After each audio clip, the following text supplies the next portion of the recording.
For the last 3 years, I have served as troop leader of the Pawnee Rangers. This is our handbook. I wrote the whole thing myself. When men stop acting like men, everyone is doomed. Towards the end of last year, I posted a short video titled 2 Bible Verses Every Christian Man Should Live By in 2021. The 2 verses were 1 Corinthians chapter 16, verses 13 and 14. Be watchful, stand firm in the faith, act like men, be strong. Let all that you do be done in love. My video was directed at Christians, but recent events have convinced me that there are some non-Christians who really need to live by these verses. Take the recent exodus from Afghanistan following the Taliban takeover. We've seen footage of people at the Kabul airport trying to get out of Afghanistan by clinging to the side of a U.S. military jet. Do you notice anything about the people who are trying to force their way out of Afghanistan? They seem to be overwhelmingly grown men. Here's a now famous picture from inside the C-17. These are people who forced their way into a jet that was about to leave the Kabul airport. The U.S. military decided to take off rather than try to force the people off the jet. Now, there are some women and children here, but I'd say that 75 to 80% of the people on board are grown men. This reminds me of the Syrian refugee crisis of 2015, when tens of thousands of Syrian refugees marched into Europe. Notice anything about these refugees?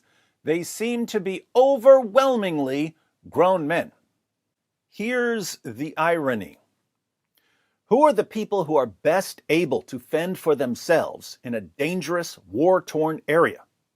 Grown men are best able to fend for themselves in a dangerous, war-torn area. But who are the people who are best able to flee a dangerous, war-torn area?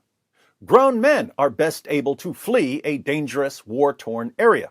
The people who are best able to fend for themselves are simultaneously the people who are best able to run and leave everyone else behind.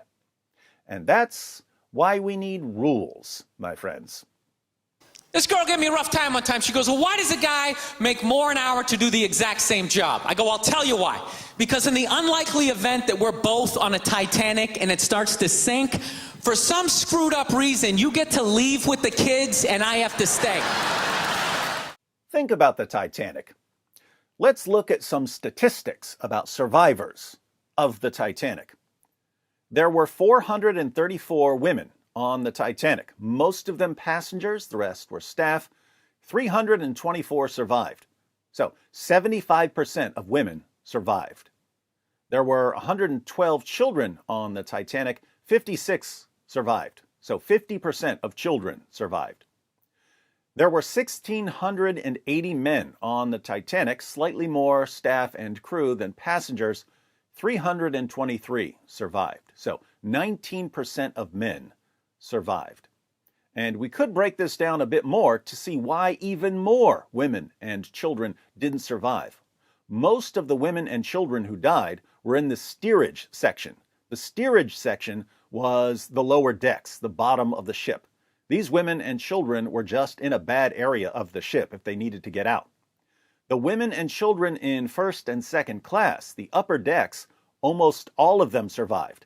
97% of women in first class survived. 86% of women in second class survived.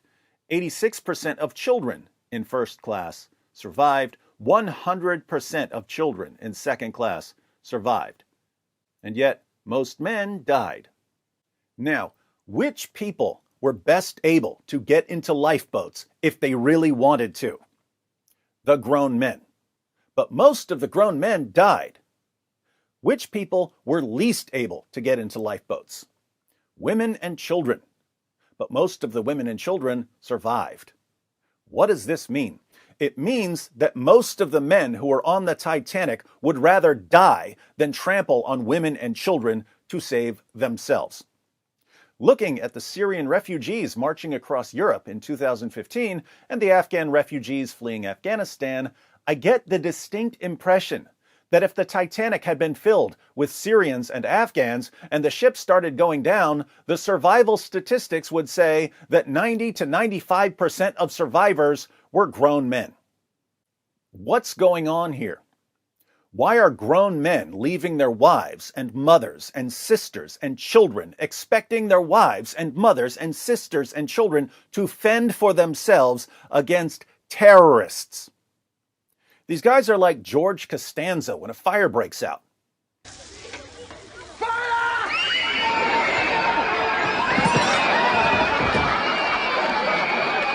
How would you not rather die than abandon women and children? How is that C-17 not filled with women and children? Now, to be fair, again, there were women and children on that jet, which means that some men fought to get those women and children on that jet. But those men were a tiny minority. Look, the principle here is very simple. And the more general principle doesn't just apply to men, it applies to everyone. Sometimes certain people have an advantage over other people. It could be a political advantage. It could be a financial advantage. It could be an intellectual advantage. It could be an advantage in status and strength and all kinds of things. There will be times when it's perfectly acceptable to use your advantage to your advantage. But there will be other times when the right thing to do is to use your advantage to help people who don't have that advantage. When things get violent, when societies break down, men have an advantage. There are lots of women in the world who are tough and who can beat up a variety of men. But for the most part, on average, men have a clear advantage. In Islam, the message seems to be, if you have an advantage, if you're bigger, if you're stronger, if you have a majority, whatever, you use that advantage to oppress and trample on everyone else.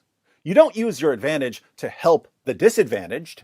You use your advantage for yourself and to force everyone to obey the commands of an illiterate 7th century Arabian caravan robber.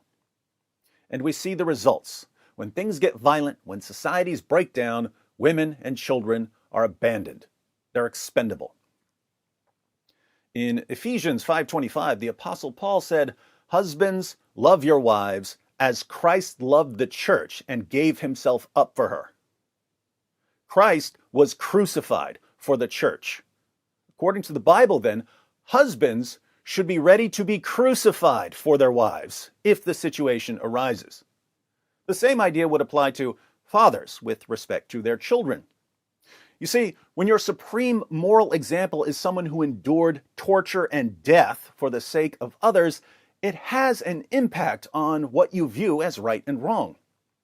But when your supreme moral example is someone who had sex with a prepubescent girl and took the wife of his own adopted son after causing the divorce by lusting after her, and had sex with his slave girls and tortured a man for money and taught his followers to beat their wives into submission, in other words, a violent, selfish man, this also affects your view of right and wrong. Going back to the verses I mentioned at the beginning, let's adapt these for our Muslim friends. 1 Corinthians chapter 16, verses 13 and 14. Be watchful. That applies to people in general, not just to Christian men.